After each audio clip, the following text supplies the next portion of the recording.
احمد نگر میں چاند بیوی کے بھائی نظام شاہ کے انتقال کے بعد احمد نگر کے تخت کے دو دعوے دار تھے، ایک نظام شاہ کا لڑکا بہادر شاہ، دوسرا احمد شاہ جو نظام شاہ کے ایک بھائی کا پوتا تھا۔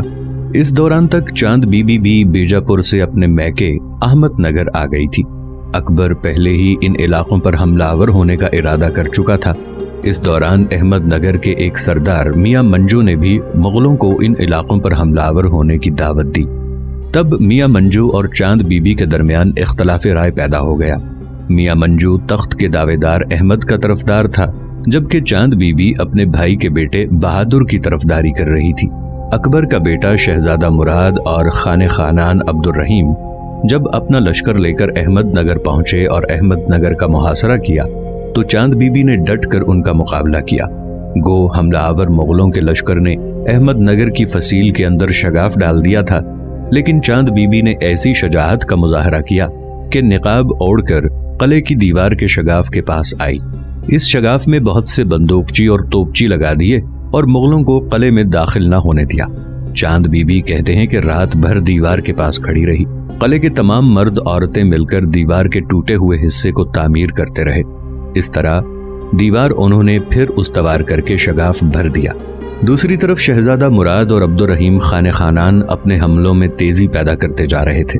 اسی دوران یہ خبریں آئیں کہ چاند بیوی کی مدد کے لیے ہمسایہ مملکتوں سے 70,000 کا ایک لشکر بڑی تیزی سے احمد نگر کا رخ کیے ہوئے ہے۔ شہزادہ مراد اور عبد الرحیم خانِ خانان کے لشکر میں چونکہ غلے کی کمی کی وجہ سے متعدد مصیبتیں پیدا ہو چکی تھیں، لہٰذا وہ چاہتے تھے کہ چاند بیوی سے صلح ہو جائے۔ دوسری طرف چاند بیوی بھی محاصرے کی تکالیف سے بیزار تھی، لہٰذا اس نے خانِ خانان عبد الرحیم اور شہزادہ مراد سے صلح کر لی۔ یہ طے پایا کہ برار کا علاقہ شہزادہ مراد کے حوالے کر دیا جائے گا اور احمد نگر اور اس کے مضافات پر بہادر نظام شاہ کی حکومت رہے گی۔ اس صلح کے بعد خانِ خانان عبد الرحیم اور شہزادہ مراد برار کے علاقے کی طرف روانہ ہو گئے۔ اس طرح اس صلح کے نتیجے میں چاند بیوی نے اپنی خواہش کے مطابق بہادر نظام شاہ کو احمد نگر کا بادشاہ بنا لیا تھا۔ لیکن اسی دوران کچھ امیر چاند بیوی کے خلاف سازش کرنے لگے تھے۔ ان میں ایک شخص ابھنگ خان، جسے حبشی قرار دیا جاتا ہے، اس نے بڑی اہمیت اختیار کر لی۔ اس نے عادل شاہیوں اور قطب شاہیوں کی مدد سے 50,000 کا ایک لشکر تیار کر لیا اور مغلوں پر حملہ آور ہونے کا ارادہ کر لیا۔ حالانکہ چاند بیوی نے مغلوں سے صلح کر رکھی تھی، اس ابھنگ خان نے اس صلح کو ختم کر کے رکھ دیا۔ خانِ خانان عبد الرحیم نے ابھی تک ان علاقوں میں قیام کیا ہوا تھا، لہٰذا وہ ابھنگ خان حبشی کے اس لشکر کا مقابلہ کرنے کے لیے نکلا۔ سونی پت کے مقام پر ہولناک جنگ ہوئی۔ اس جنگ میں خانِ خانان عبد الرحیم نے اپنے دشمنوں کو شکست دی اور بڑے بڑے سرکش باغی کچھ مارے گئے، کچھ اپنی جانیں بچا کر بھاگ گئے۔ انہی دنوں اکبر کو ایک اور صدمہ برداشت کرنا پڑا، وہ یہ کہ اس کا بیٹا مراد جو گجرات کا حاکم تھا، وہ ایک مہلک مرض میں مبتلا ہو کر مر گیا۔ مراد کی لاش کو دہلی لے جایا گیا اور اسے اپنے دادا ہمایوں کے پہلو میں دفن کر دیا گیا۔ دکن کے ابتر حالات دیکھتے ہوئے اکبر چاہتا تھا کہ دکن کو مکمل طور پر اپنے تسلط میں کر لے۔ اس مقصد کے لیے اس نے اپنا ایک لشکر اپنے بیٹے دانیال کی سرکردگی میں روانہ کیا۔ اب صورتحال یہ پیدا ہو گئی کہ چاند بیوی چاہتی تھی کہ دانیال کے ساتھ صلح ہو جائے، جبکہ اس کے مخالف امیر مغلوں کا مقابلہ کرنا چاہتے تھے۔ لہٰذا مخالف امیروں نے موقع جان کر ایک روز چاند بیوی کو موت کے گھاٹ اتار دیا۔ ان حالات کے بعد اکبر بھی ایک لشکر لے کر دکن کی طرف روانہ ہوا۔ اب دکن میں اکبر کے کافی لشکر جمع ہو گئے تھے۔ دکن پہنچ کر اس نے باغیوں کو پہلے تو سمجھایا کہ وہ مغلوں کی اطاعت قبول کر لیں۔ جب وہ نہ سمجھے تو آگے بڑھ کر احمد نگر کا محاصرہ کر لیا گیا اور اسے فتح کر لیا گیا۔ احمد نگر کے محاصرے میں خانِ خانان اور شہزادہ دانیال نے اپنی جرت مندی کے جوہر دکھائے۔ احمد نگر سے انہیں مال غنیمت کی صورت میں بہت کچھ ملا اور یہ سب کچھ اکبر کی خدمت میں پیش کر دیا گیا۔ اس طرح اکبر احمد نگر کو بھی فتح کرنے میں کامیاب ہو گیا تھا۔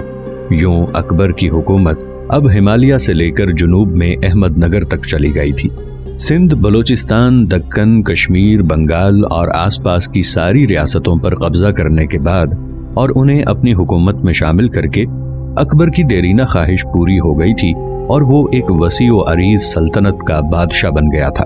اس طرح مغل سلطنت کی سرحدوں کا دفاع بھی کافی حد تک مضبوط اور مستحکم ہو گیا تھا، اس لیے کہ اکبر کی سلطنت کے آس پاس اب کوئی ایسی قوت اور طاقت نہ رہی تھی جس سے اسے خطرہ محسوس ہوتا۔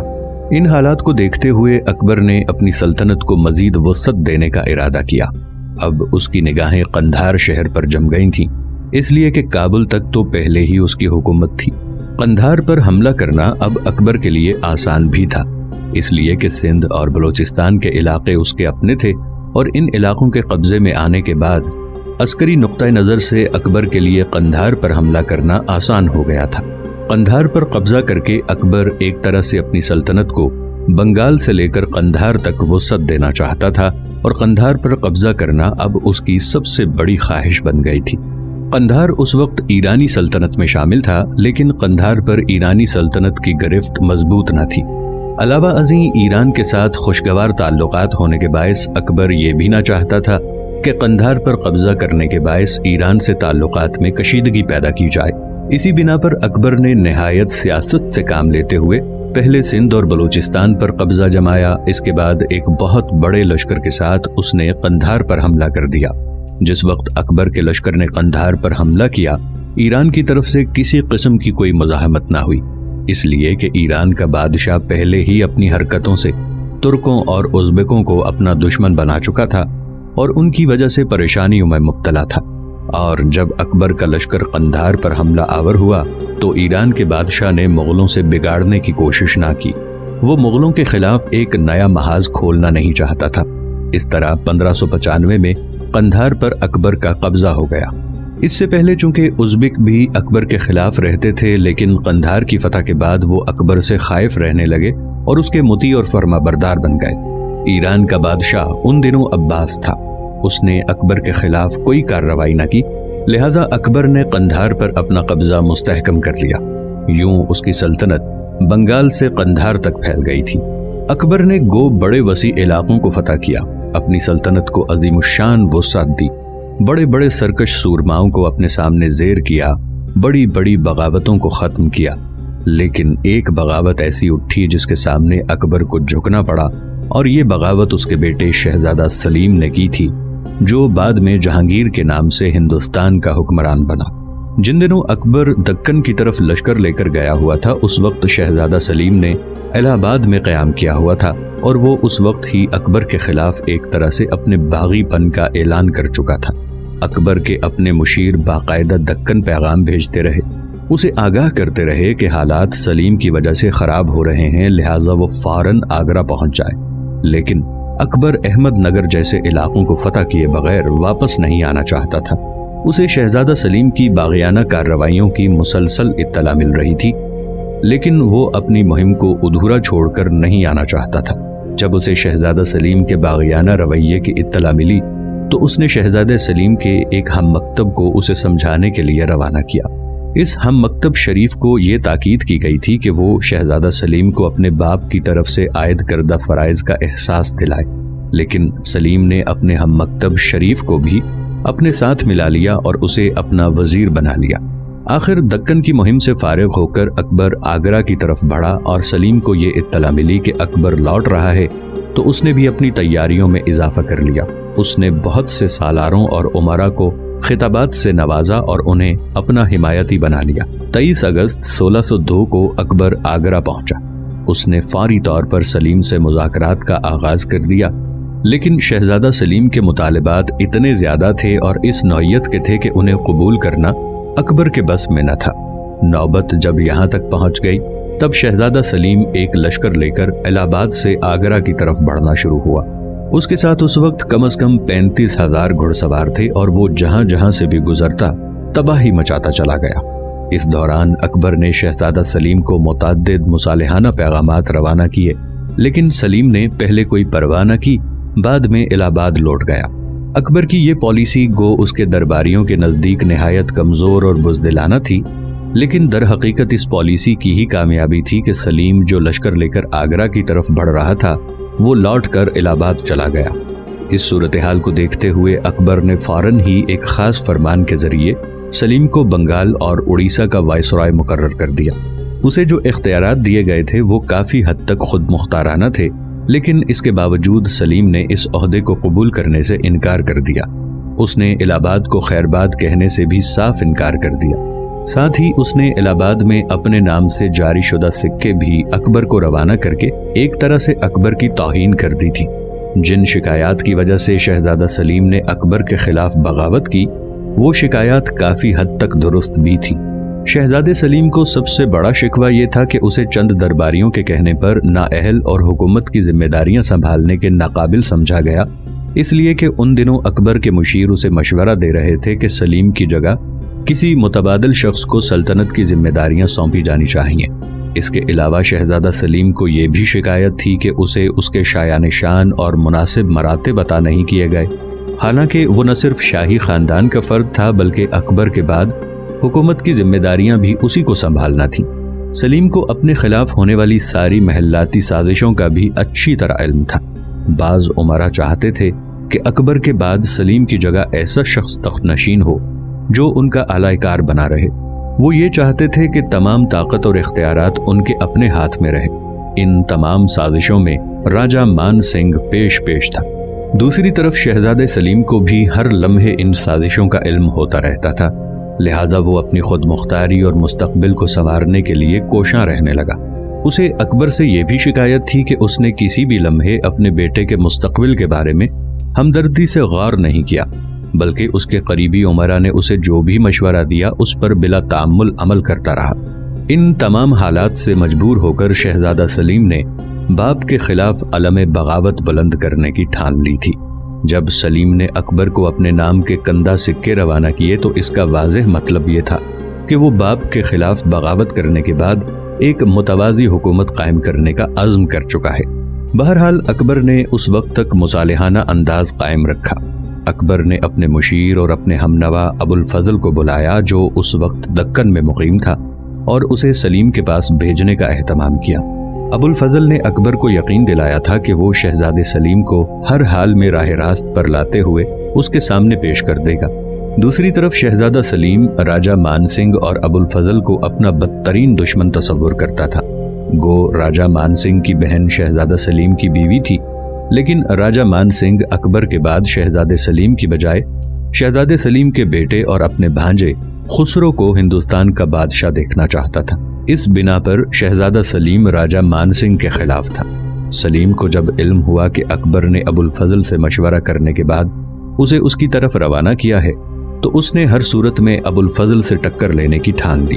اس سلسلے میں شہزادے سلیم نے اپنے ایک ساتھی راجہ بھیر سنگھ کو اپنی مدد پر آمادہ کیا اور اسے حکم دیا کہ وہ ابو الفضل کی طرف بڑھے اور اس کا خاتمہ کرتے۔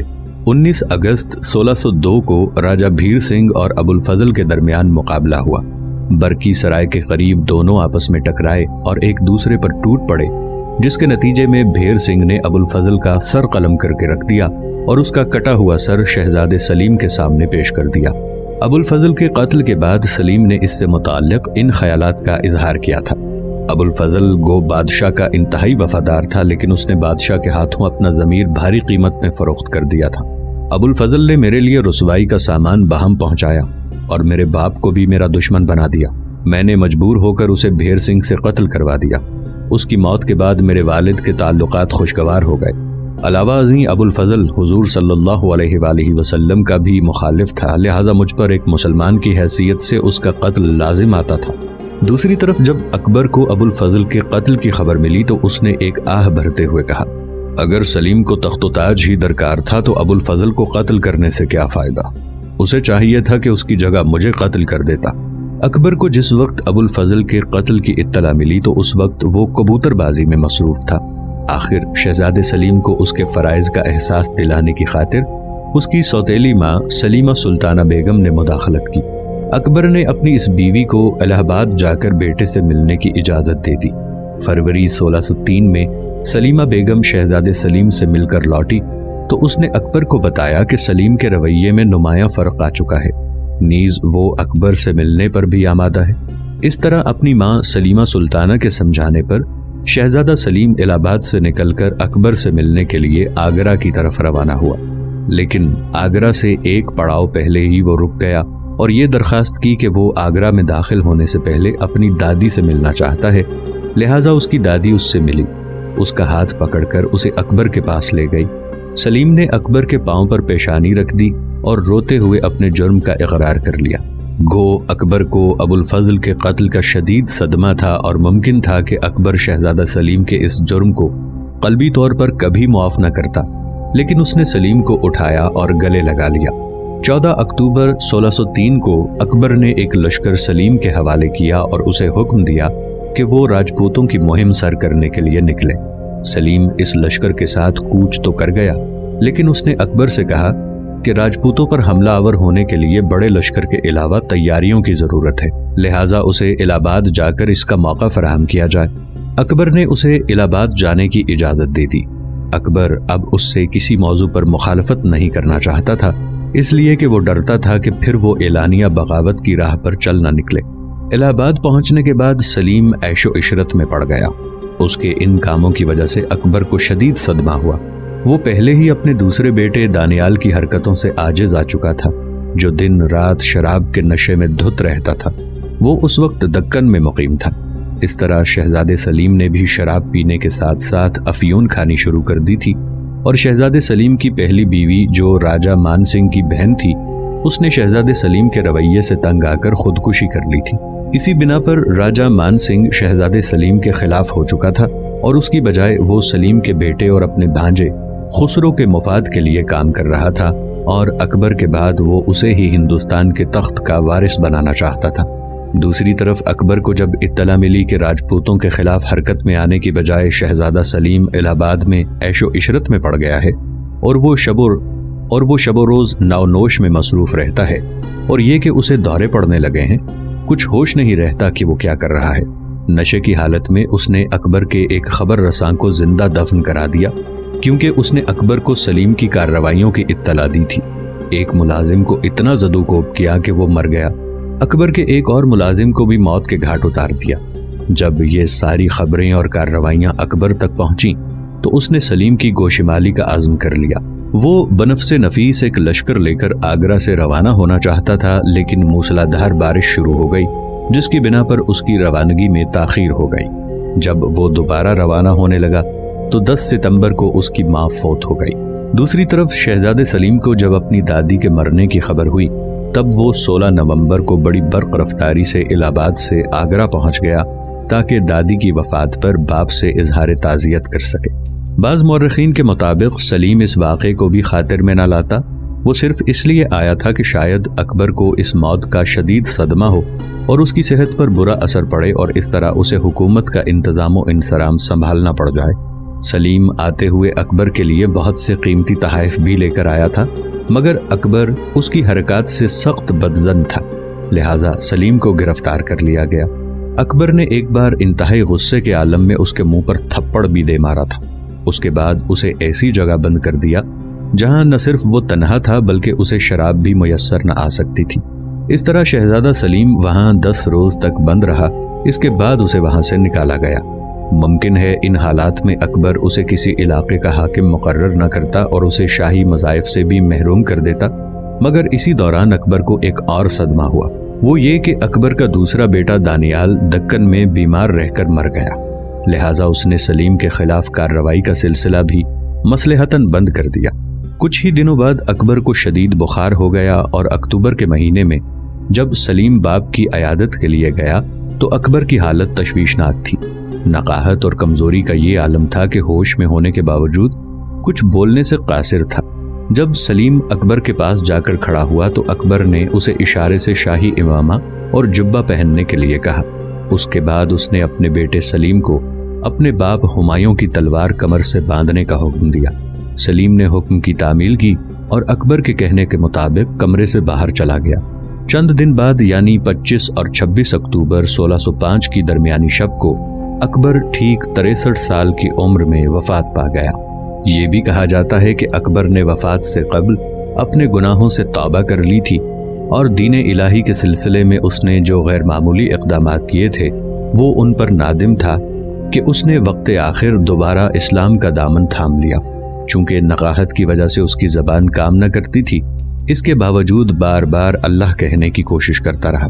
چونکہ اکبر کے دربار کے مورخ ابو الفضل اور بدایونی دونوں ہی اکبر کی وفات سے قبل اس دنیا سے رخصت ہو چکے تھے، لہٰذا اکبر کے اثر نو اسلام قبول کر لینے کے واقعات تحریر میں نہ لائے جا سکے۔